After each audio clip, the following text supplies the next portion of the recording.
in GA, any events that you have, you can create a new goal and say, when an event named this, this, and this happens, make it a conversion goal.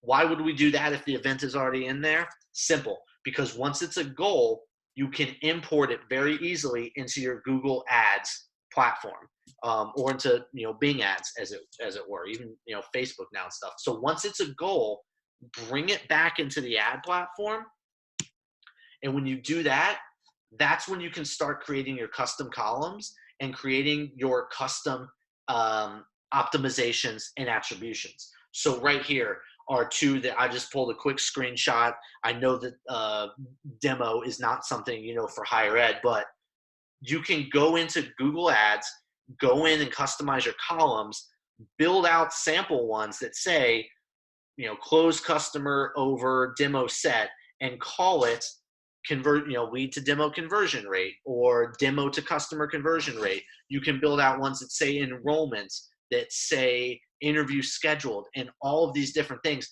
because it's all in there. And what you're going to start to find, oh no, it's right there for you. Sorry. What you're going to start to find, if you set your attribution to something that's not last click, look at all of the incremental conversions here. That's what's really great, because now that the whole journey from applicant to enrollment, or whatever you're tracking in your CRM, now that it's fully in Google Analytics, you can then bring all of those as goals into Google Ads, turn on the attribution modeling, and start to see which keywords got incremental value along the way, because it's then going to start taking that eventual enrollment and saying, well, that enrollment had 10 different keywords that played a role at some point, so let's give 1/10 of its value to each of them, or split it however you want to set up your attribution model. You're no longer looking at just, yes, it's an enrollment, or no, and yes, it was the last touch point, or not, so we can't see it. You're looking at literally every piece of value that every touch point in your digital strategy had, and thus able to also ascertain the true value of every dollar that was spent on those clicks. If it's the broadest, most early awareness building keyword, you can still see that 90 days later, it had 20% of the value of the enrollment that eventually happened.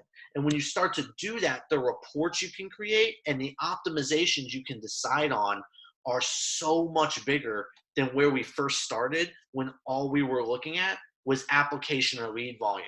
Because once your attribution model is set and the platforms are seeing that true downstream approach, that's when you can change your bidding strategies and say, you know what, this is what I want to pay per enrollment.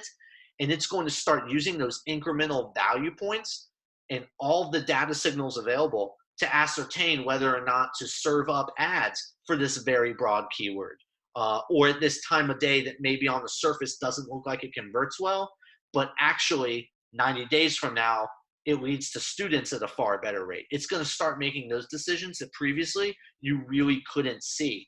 And then that is going to show you your true cost per student from these digital efforts. I spent $100 last week on this very broad keyword, and it didn't produce any enrollments. Well, in the old way of doing things, probably not, because it's touch point number 300 of 10,000. But when you have that journey tied together that way, and you start seeing the incremental downstream impact fill in days and weeks later, all of a sudden, touch point 300 looks pretty valuable, because down the line, it's actually turning into enrollments. That $100 actually played a role in 4 enrollments. So that's actually a very efficient and acceptable keyword for me. These are the things we start doing. I'm speaking on keywords a lot, but you can look at it on any granular level. Ad variation, ad group, campaign, audience, if you have different remarketing audiences, affinity audiences on your display ads, anything you can look at and attach metrics to that it will show you conversions on, this kind of setup will pull it in and show that to you.